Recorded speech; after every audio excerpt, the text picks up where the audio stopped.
Hey, howdy, it's me, Manic Mark, coming to you from the bunker system located underneath the art villa found somewheres in the jungles of the Midwest. Today I'm coming to you with a stack of records. It's not as formidable as it looks like. I breezed through some of it pretty quickly. When was the last time I was here? The crisis and everything, so that's kind of smoothed over. And anyway, okay, I'm back, and so I had the Apple Watch that I bought in last December, as I got tired of the Fitbit. I like the functionality and the styling and how everything, but how it interacted with and it didn't do it with the phone, with the computer is probably the main thing. But anyway, I couldn't, so anyway, sold them on eBay and I bought the Nike thing. It had a running application and the band was different. It had a whole bunch of more holes in it. So I bet I never used it. I thought I would, but I didn't. Some sort of GPS application that made it a special, limited or whatever. So I wore it out in the yard, broke the glass on it. So apparently, if you send in an Apple, you can. It's like $150 or something like that.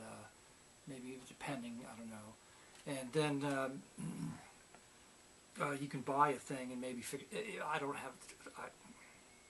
So I decided to sell it on eBay and did $157 for a broken watch on eBay, and then but the new ones are like $300, right? Refurbished or something like that. Anyway, I like the watch. It's certainly a different interface than the Fitbit.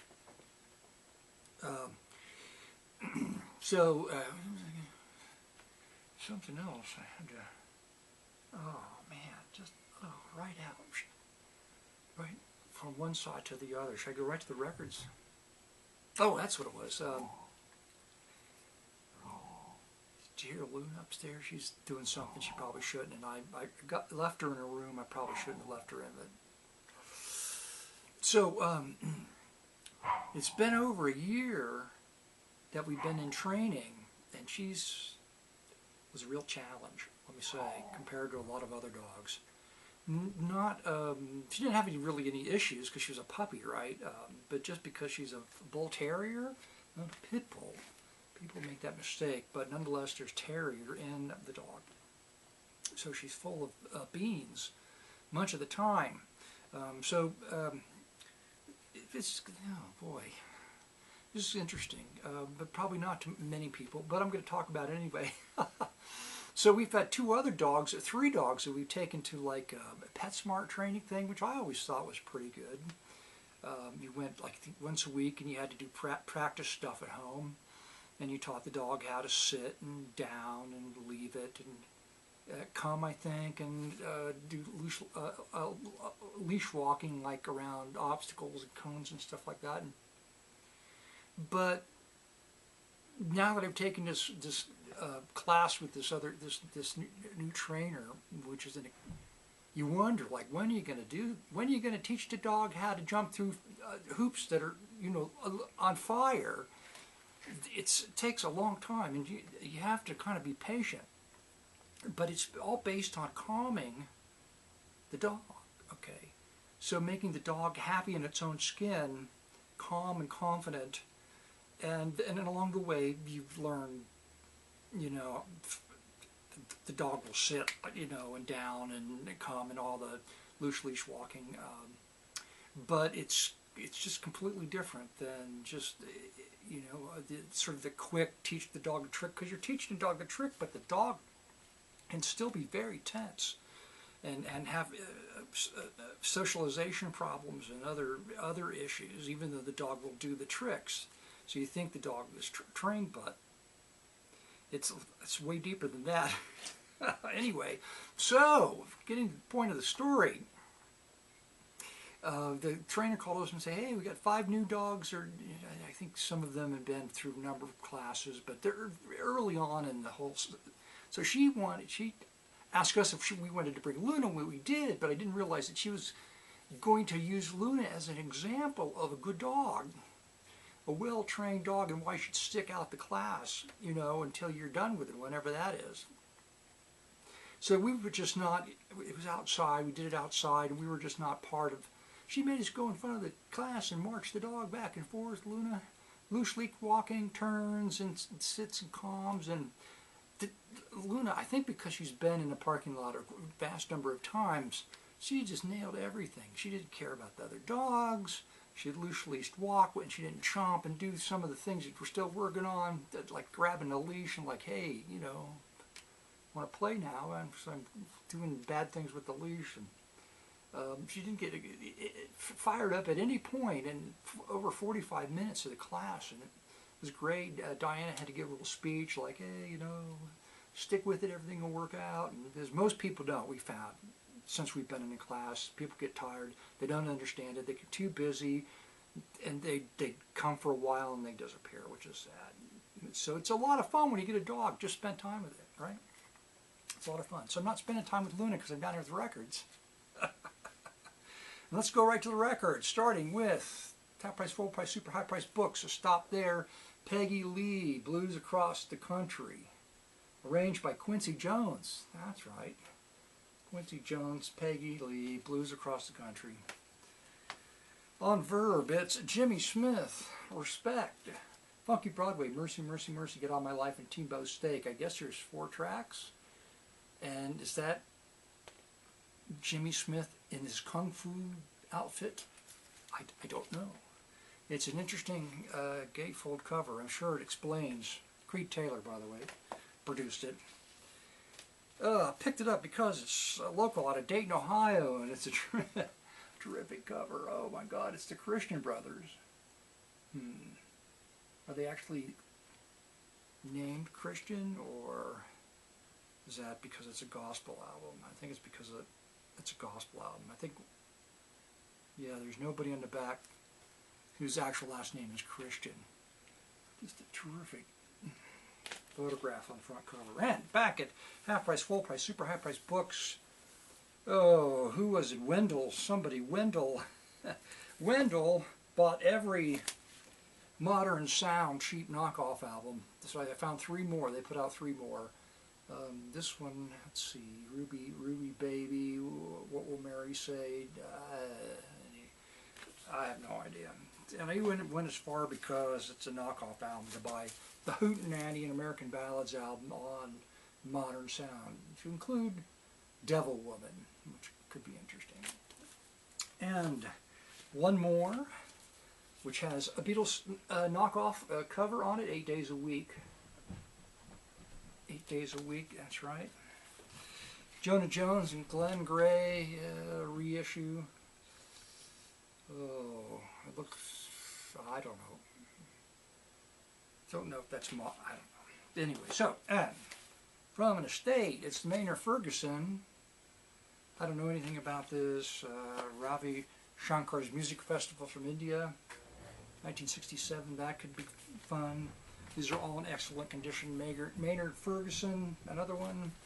Jean-Luc Ponty, live. Oh, I think I've got this Maynard Ferguson. Now I've got another one. Mini Fresh, Maynard Ferguson. Another Maynard Ferguson, vintage, new vintage. Right there, 1977.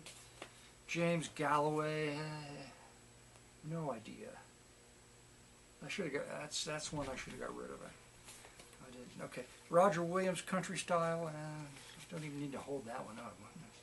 The Best of Hermie Man. Okay. The Best of Hermie Man from 1970. Pop Goes Baroque. It's the Provocative Strings of Zacharias. Nice. The Herb Albert album. There's 1,000 of them out there. Andre. Yeah, you know, that guy. The Unusual Classical Synthesizer. That's right, everybody's got that one too, probably. Mormon Tabernacle Choir. Why is that in the stack? I don't know. The Bridge Over the River Choir. Get rid of that. Moody Blues. Get rid of that. Big band. Some kind of 1978 big band from Japan or something.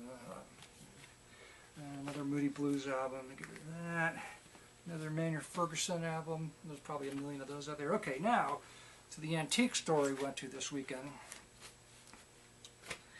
And it hasn't been that long since we've been there. And the wife just, God bless her, just, she picks up, you know, in a giant antique store there's got to be like 500,000 things in the store. Fortunately, 150,000 of them are locked in cases and you can't touch them. So the other 350,000, my wife has to pick up everything. It's just, it's a tactile experience going through an antique store with her. So she goes, so she can tell him like tottering, and she will just go sit down, wait for me. I'm like, are you kidding? You want me to go sit in the food court for like 2 hours? At least I'm moving a little bit with the shopping cart, you know, there's a little step here and a step there, forward. So anyway, but I spend a good amount of time in this one booth going through the records, and I think, wow, I've been here a long time. I hope she's not too far ahead. And I go up and down like one aisle, and there she is, like not even a whole aisle ahead of me, like, oh. I thought you'd be 3 aisles farther down. Anyway, it's okay, it's okay, it's a good time. Don't think I have this one. It's the Marketeers Interpret the Batman Show. I think I've got the cover, but it had the wrong record in it. But now I've got the cover and the right record in hand in my collection. The Strawberry Street Singers, how sweet is that? It's 1968. The Strawberry Street Singers. How did they come up with that name? Arranged and conducted by Marty Manning. Ray Martin, terrific composer, arranger, conductor. Oh, one in the series of the stereo action albums, Excitement Incorporated, Ray Martin. Did I say Martin? No, Manning, I was talking about Ray Martin. Be good up there. And it's a crowned Perez Prado record I don't have. It was great fun to find this for $3.50. That's right, $3.50. Mambo Jambo on Crown. Members of the Perez Prado Orchestra, Bobby Gill conducting. So it's not Perez Prado, it's his orchestra. Without Perez Prado, with somebody else conducting it. Isn't that interesting? Okay then. Time Changes, the Dave Brubeck Quartet. That will be good. I was looking for a date, can't find one. Right. This is a compilation album, sort of a record that would be maybe given out if you bought a new stereo or something like that. I don't know. I don't know how it's distributed. Anyway, it's a great cover. There was something Pete Rugolo, and Max wrote Max Variations, using over 30 different percussive instruments. There's some good stuff on there. Speaking of good stuff, it's a belly dance album. I don't think I have. I know I've got albums that she's put out, but she was prolific. In fact, there she is on the Mike Douglas show. Right there, Mike Douglas. I bet that was a hoot. Music composed and conducted by Jules Stein. Eddie Haywood. It's a great cover. That's why I bought it. Arranged by Henry Renee. Interesting. What's the date on it? 1961. That'll be interesting. I hope I don't have this one. It's Richard Heyman, conducts the pop concert and sound. Terrific cover, Gateful, Mercury record. I think I have it, but I picked it up again just in case. It's Softly Baby, the Paul Smith Quintet. That looks good. Some sort of soft jazz thing. The Bainey Brothers, Up, Up and Away. I picked this up for $1.25 because a relative contacted me about finding an album for her. I've already got it, but I couldn't find it. People do that all the time. Hey, you know, Grandpa made this record and we don't have a copy of it. Would you be interested? And I'm like, I have no idea where I put it. So I think I can help the lady out and actually get her that record. Okay, Hot Hits 2. I think I may have this one, but I don't remember. I had to buy it. Why? Because there's a cover of Black Sabbath's Paranoid on this record. That's right, a cover of Black Sabbath's Paranoid cover album. And on Command, but not Command, the U.S. Command, it's EMI Records out of Hayes, Middlesex, England. It's the English release of Persuasive Percussion with Terry Schneider and the All Stars, including Terry's band is Willie Rodriguez, Tony Montola, Dick Hyman, Stanley Webb, and some other people. It's got to be nice. It's got to be fun. It's still a gatefold, but it covers the glossy, the photograph. I don't remember seeing it, so I don't know if I have the U.S. release. And last but not least, I don't know who the hell Al Hibbard is. The voice of Al Hibbard. It could be a guy reading. I just don't know if there's music. Maybe probably some music in the background. I'm not sure. But anyway, a fabulous cover on Atlantic. It's a woman in a see-through negligee with two big goblets of wine, I guess, on the cover. Just a great cover. Grape cheesecake cover. All right, that's it. Usually I have something in the back of my head to close out the video, but I was going to brag about mowing the lawn and then changing oil in the tractor and then going to the gym and working out for an hour and a half. You really don't have any reference point like to how big the yard is or whether I was push mowing it or ride mowing it. Oh, that's right. Oh, one of the tires on my lawnmower is going flat. That's how exciting the end of this video is. To talk about the flat tire on the lawn tractor. No, but you mentioned it, so now everybody knows about it. So you did talk about it, even though you shouldn't have. That's right. That's pretty standard for me. All right, now on to the musical sample.